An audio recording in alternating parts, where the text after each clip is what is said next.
സുവിശേഷം സമാധാനം തരും.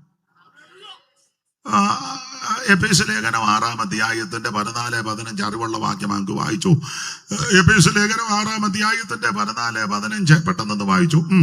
നിങ്ങളുടെ അരയ്ക്ക് സത്യവും കെട്ടിയും നീതി എന്ന കവചം ധരിച്ചും സമാധാന സുവിശേഷത്തിനായുള്ള ഒരുക്കം മതി. അപ്പോൾ സുവിശേഷത്തിന്റെ വേറൊരു പ്രത്യേകത, ഇത് സമാധാനം തരുന്ന മാർഗമാണ്.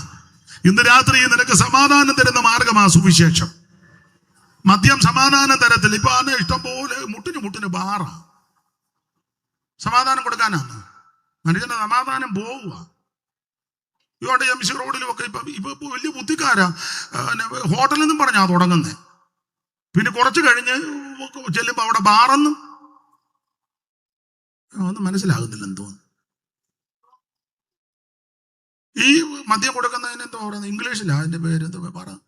എനിക്ക് ഇംഗ്ലീഷ് വശമില്ല, അതുകൊണ്ട് തെറ്റും. എന്തോ ബിവറേജോ?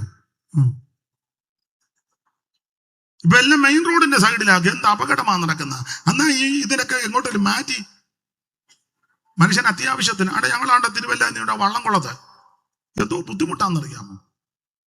ഞാൻ എന്റെ ദൃഷ്ടിപ്പെട്ടതൊന്ന് മിക്കയിടത്തും ഇതൊക്കെ തന്നെ. മേടിച്ചോ? എന്നാ പറഞ്ഞു?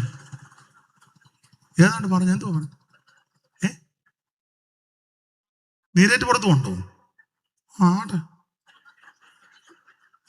പുള്ളി പറഞ്ഞു നീരേറ്റപ്പെടുത്തും തുടങ്ങിയെന്ന്.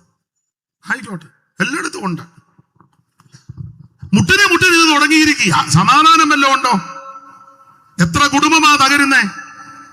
എത്ര സഹോദരിമാരാ വിധവകളാകുന്നത്? എത്ര പേരാ ഉപദ്രവം സഹിക്കുന്നത്? എത്രയോ കുഞ്ഞുങ്ങള് ആണ് കഷ്ടം അനുഭവിക്കുന്നു. എന്നിട്ട് ഈ യോജിക്കാൻ പറ്റാതെ അത് കഴിഞ്ഞ അങ്ങോട്ട് മാറി പോലീസുകാർ ഇത് കുന്തം കൊണ്ട് മണപ്പിക്കാം. അയ്യോ,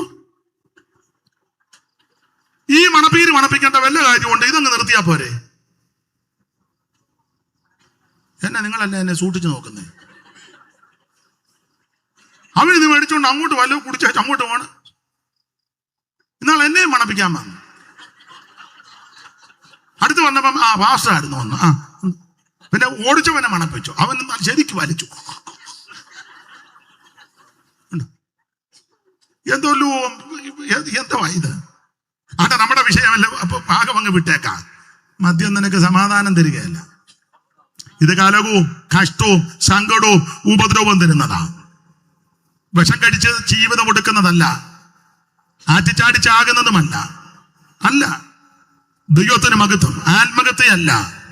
സമാധാനം യേശു